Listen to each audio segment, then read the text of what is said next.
মোহাম্মদ আবুল কালাম, চৈতি গ্রুপের ব্যবস্থাপনা পরিচালক ও সিইও।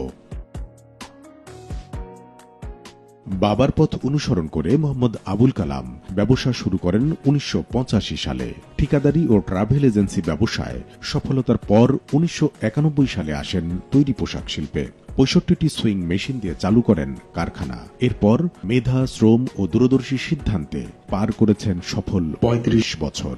বর্তমানে চৈতি গ্রুপে রয়েছে ৫,২০০টি সুইং মেশিন, আর রপ্তানিমুখী প্রতিষ্ঠানটিতে কাজ করছেন ১৫,০০০-এর বেশি শ্রমিক, কর্মচারী, কর্মকর্তা। ইয়ারলি আমরা নিয়ার অ্যাবাউট 200 মিলিয়ন আমাদের এক্সপোর্ট টার্গেট 2025-এ।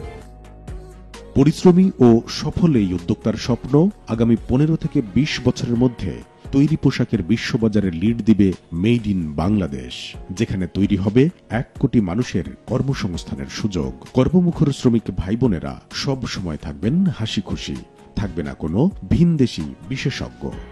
যে ইন্ডাস্ট্রি নিয়ে আমার যেটা স্বপ্ন, 15 থেকে 20 বছরের মধ্যে আমাদের এই আরএমজি সেক্টরটা আমরাই লিড দেব সারা বিশ্বকে। তিনি বিশ্বাস করেন ঐক্যবদ্ধ নেতৃত্বে। বিজিএমইএ-কে স্বচ্ছ সংগঠন হিসেবে এর অবস্থান দৃঢ় করার পাশাপাশি নিশ্চিত করতে চান প্রত্যেকের জবাবদিহিতা।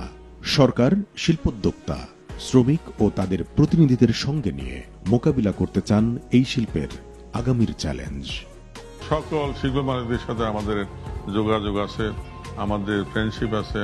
মোহাম্মদ আবুল কালাম, প্যানেল লিডার, সম্মিলিত পরিষদ, বিজিএমইএ নির্বাচন 2025-2027।